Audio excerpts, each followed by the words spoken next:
Assalamualaikum warahmatullahi wabarakatuh. Perkenalkan, nama saya Wayani, NIM O1A116074, kelas A. Saya akan menjelaskan materi yang berjudul Biokimia Farmasi Metabolisme Karbohidrat. Yang pertama, ada definisi dari glikolisis.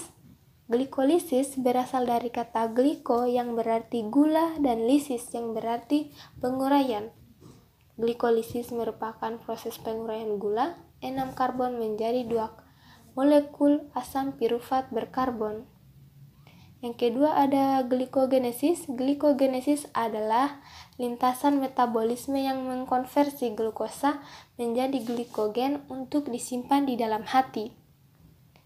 Yang ketiga ada definisi dari glikogenolisis. Glikogenolisis merupakan proses pemecahan molekul glikogen menjadi glukosa. Apabila tubuh dalam keadaan lapar dan tidak ada asupan makanan, maka kadar glukosa dalam darah akan menurun.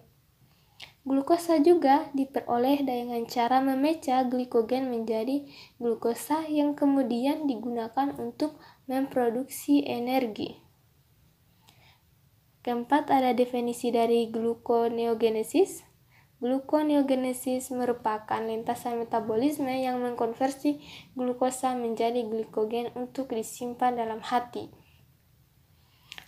Selanjutnya ada siklus glikolisis. Siklus glikolisis merupakan reaksi kimia penguraian glukosa yang memiliki 6 atom karbon menjadi asam pirufat, senyawa yang memiliki 3 atom karbon NADH dan ATP.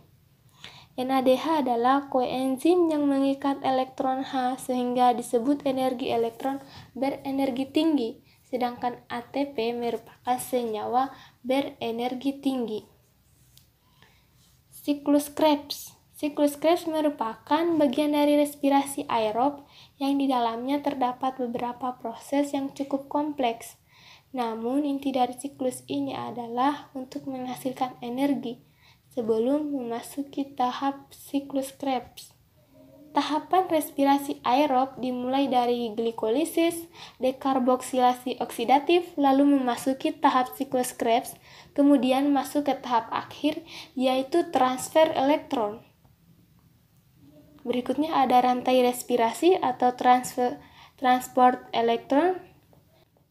Transport elektron adalah proses terakhir dari respirasi aerob di mana akan menghasilkan ATP dari NADH dan FADH2 hasil glikolisis, dekarboksilasi oksidatif, dan siklus Krebs.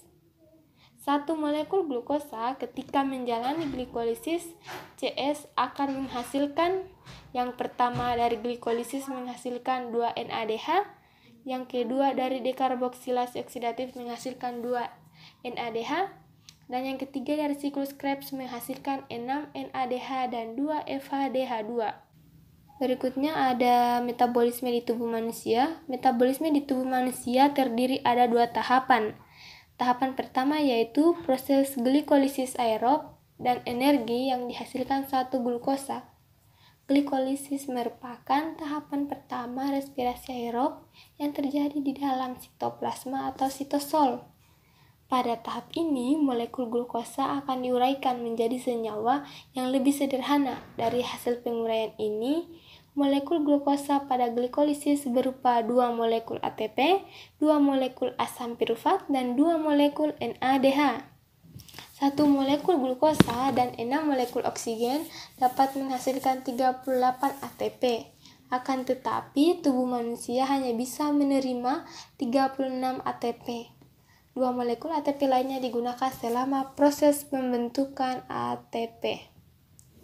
Dan tahapan kedua terdapat proses glikolisis anaerob dan energi yang dihasilkan satu glukosa. Pada glikolisis terjadi proses anaerob yang memecah 1 molekul glukosa menjadi 2 molekul asam pirufat. Kondisi asam pirufat tergantung pada ketersediaan oksigen dalam sel. Dengan oksigen molekul pirufat dapat memasuki mitokondria dan teroksidasi membentuk karbon dioksida dan air. Itu saja materi yang dapat saya sampaikan. Sekian dan terima kasih.